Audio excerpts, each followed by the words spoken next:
الرحمن الرحيم ومن أراد الآخرة وسعى لها سعيها وهو مؤمن فأولئك كان سعيهم مشكورا كلا نمد هؤلاء وهؤلاء من عطاء ربك وما كان عطاء ربك محظورا انظر كيف فضلنا بعضهم على بعض وللآخرة أكبر درجات وأكبر تفضيلا لا تجعل مع الله إلها آخر فتقعد مذموما مخذولا وقضى ربك ألا تعبدوا إلا إياه وبالوالدين إحسانا إما يبلغن عندك الكبر أحدهما ولا تنحرهما وقل لهما قولا كريما واخفض لهما جناح الذل من الرحمة وقل رب ارحمهما كما ربياني صغيرا ربكم أعلم بما في نفوسكم إن تكونوا صالحين فإنه كان للأوابين غفورا وآت ذا القربى حقه والمساكين وابن السبيل ولا تبذر تبذيرا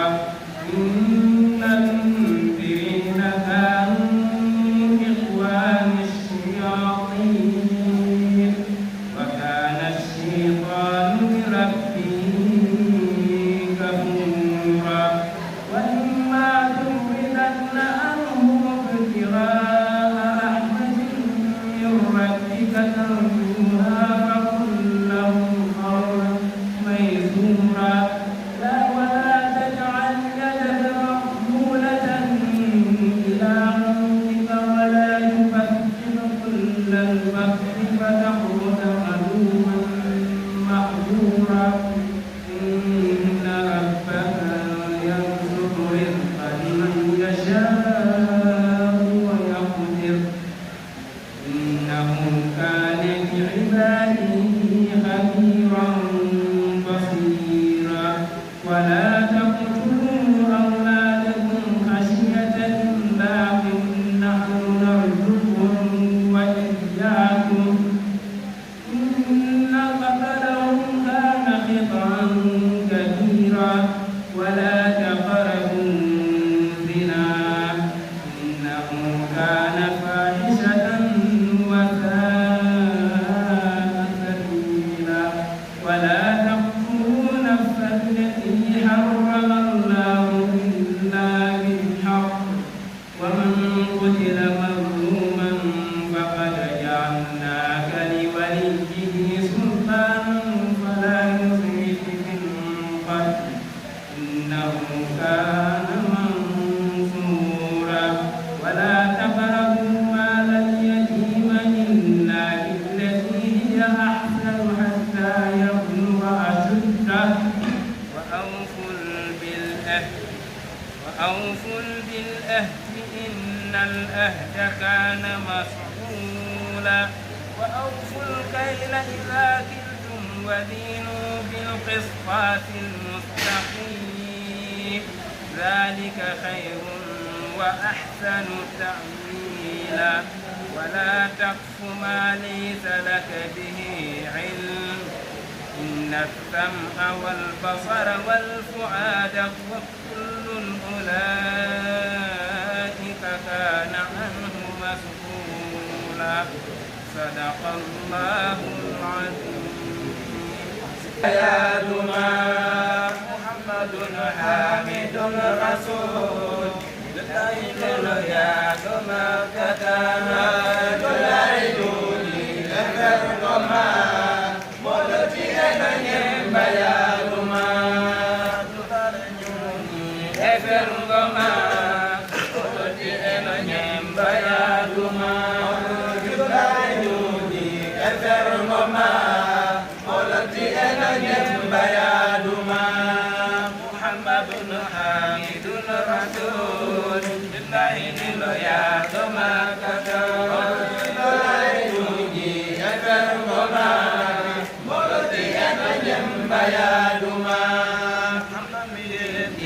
Mustafa Jolore kala rafina sellina Julare judi adar goma Moloti ena nyembayaduma Mustafa Jolore kala rafina sellina Julare judi adar goma Moloti ena nyembayaduma Mamajirina goma kata no pure mundi humnata Tuari mungi efleru goma Moloti ena nyemba ya duma Majibina goma kata no pure mundi humnata Tuari mungi efleru goma Moloti ena nyemba ya duma Sokolata Abadana kauloma Tulai luji Ekergoma Moloti ena nyemba ya duma Usaholata Abada kauloma Tulai luji Ekergoma Moloti ena nyemba ya duma Sabudanya jauh di dunia Tulai luji Ekergoma Moloti ena nyemba ya duma Tulai luji Ekergoma Moloti ena nyemba ya duma Tulai luji Ekergoma Moloti ena nyemba ya duma Ekergoma Moloti ena nyemba ya duma Tulai luji Ekergoma Moloti ena nyemba ya duma Yaki Mustafa Namya kedai bata Tulai luji Ekergoma Moloti ena nyemba ya duma Yaki Mustafa Namya kedai bata Tulai luji Ekergoma Moloti ena nyemba ya duma Tulai luji Ekergoma Moloti ena nyemba ya duma Tulai luji Ekergoma Moloti ena nyemba ya duma Badan sedima Nebi tuta burkune urema Tulai luji Ekergoma Moloti ena nyemba ya duma Badan sedima Nebi tuta burkune urema Tulai luji Ekergoma Moloti ena nyemba ya duma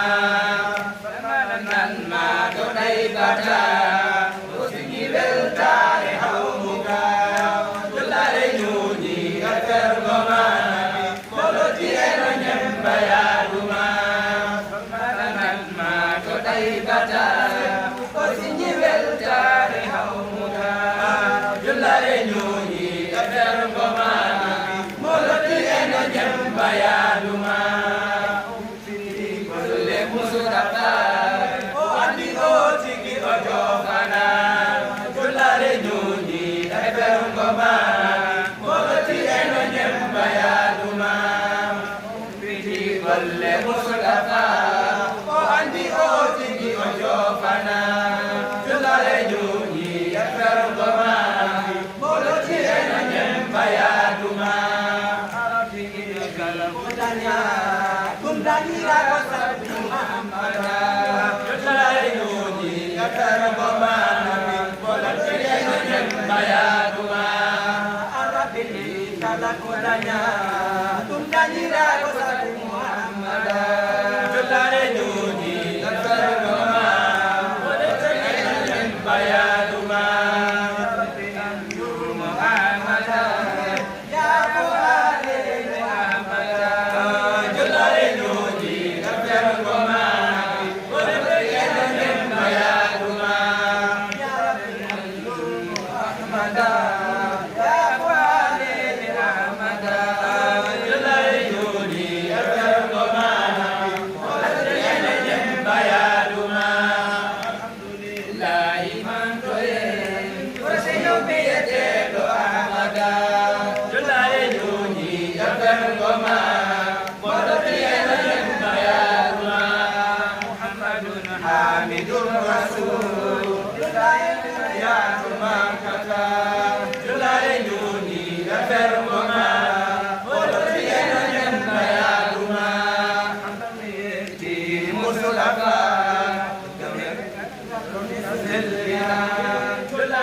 وللخلق رحمة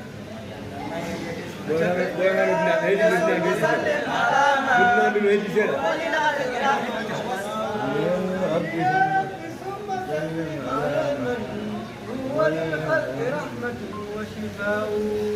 يا رب ثم سلم على من وللخلق رحمة وشفاء صل يا رب ثم سلم على من وللخلق رحمة وشفاء صل يا رب ثم سلم على من وللخلق رحمة رمزي أول رد رمزي أول صل يا رب ثم سلم على من وللخلق رحمة ثم سلم على من